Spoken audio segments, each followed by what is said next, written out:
आणि हा ओबीसीतला एक मोठा प्रवर्ग असलेला सुतार, लोहार, सोनार, शिल्पकार या समाजाचं एकत्रीकरण, ओबीसी बद्दल जनजागृती करणं या संघटनेचं काम आहे. आणि महाराष्ट्रभरामधून आता नांदेड जिल्ह्यामधून, जालना जिल्ह्यातून, संभाजीनगर जिल्ह्यातून आपण या उपोषणास पाठिंबा देत आहोत. खरं तर हा मायक्रो ओबीसी असलेला विश्वकर्मा समाज आतापर्यंत समाजकारण आणि राजकारणामध्ये सक्रिय नव्हता किंवा अशा ओबीसीच्या लढाईमध्ये सक्रियतेने उतरत नव्हता. पण आता यानंतर विश्वकर्मवंशी समाज संघटनेच्या माध्यमातून महाराष्ट्रभरामध्ये ओबीसी समाज म्हणून आम्ही पुढे येणार आहोत आणि ओबीसीचे आंदोलन ज्या ज्या ठिकाणी मध्ये उभे राहणार आहेत त्या त्या ठिकाणी विश्वकर्मा समाजाचा पाठिंबा त्या आंदोलनात राहणार आहे. आणि सक्रियतेनं विश्वकर्मा समाजाची ही मंडळी त्या ठिकाणी आंदोलनात सर्व ठिकाणी बसणार आहे.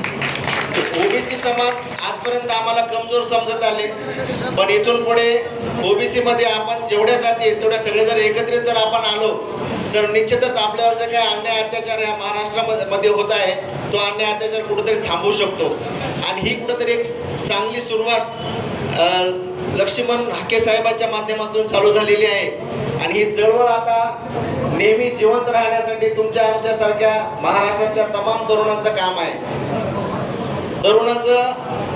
तरुणांनी प्रसिद्धीच्या माध्यमातून संपूर्ण महाराष्ट्रामध्ये हे पेटून उठलं पाहिजे. कारण आपण बघतो इतर जे आंदोलन झाले ते आंदोलन कुठेतरी सोशल मीडियाच्या माध्यमातून मोठ्या प्रमाणात गाजलेले आहेत.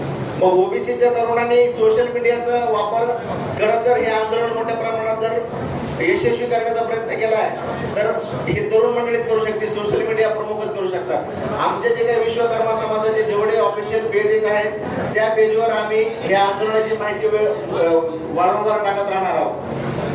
भले कोणाचा बऱ्याच वेळेस काय होतंय आपल्यामध्ये जे काही न्यूनगंड राहते की आपण जर पोस्ट टाकली एखाद्या ग्रुपला किंवा आपल्या एखाद्या फेसबुकच्या पेजला तर आपल्याला कोणीतरी विरोध करत. आता विरोध झुगारून द्यायची वेळ आलेली आहे. कारण आजपर्यंत भेटत राहिलो आपण, महाराष्ट्रामध्ये भेदभेद जगणाराच आपला ओबीसी समाज आहे. पण जोपर्यंत आपण भीत होतो का तोपर्यंत आपल्याला अन्याय होत होता. आता हाके साहेबांच्या माध्यमातून ही भीती दूर करायचं काम आपल्या महाराष्ट्रामध्ये कुठेतरी होत आहे. आणि ती भीती जर दूर करायची असेल तर तुम्हाला सगळ्यांना एकत्रित येऊन एक महाराष्ट्रामध्ये जी चळवळ उभा राहिलेली आहे ओबीसीची, शासन हलवून गेलं पाहिजे. शासनाला असं वाटतं की आमचा एक मतदारसंघ नाराज होतोय म्हणून कुठेतरी तिकडे जायचं. तर ओबीसी 60% वर असलेली जमात आहे, पण कुठेतरी एकत्रित होण्याची गरज आहे सर्वांना.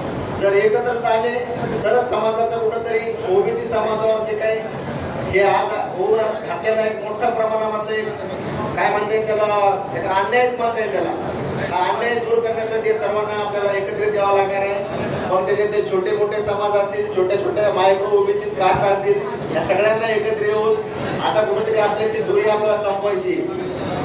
आणि ती दुरी संपवून आपल्याला ह्या आरक्षण बचाव आंदोलन उपोषणाच्या पाठीशी खंबीरपणे उभं राहायचे. यानंतर आमचे राज्याचे प्रवक्ते विलास पवार सर बोलतील. विलास पवार सर नंतर.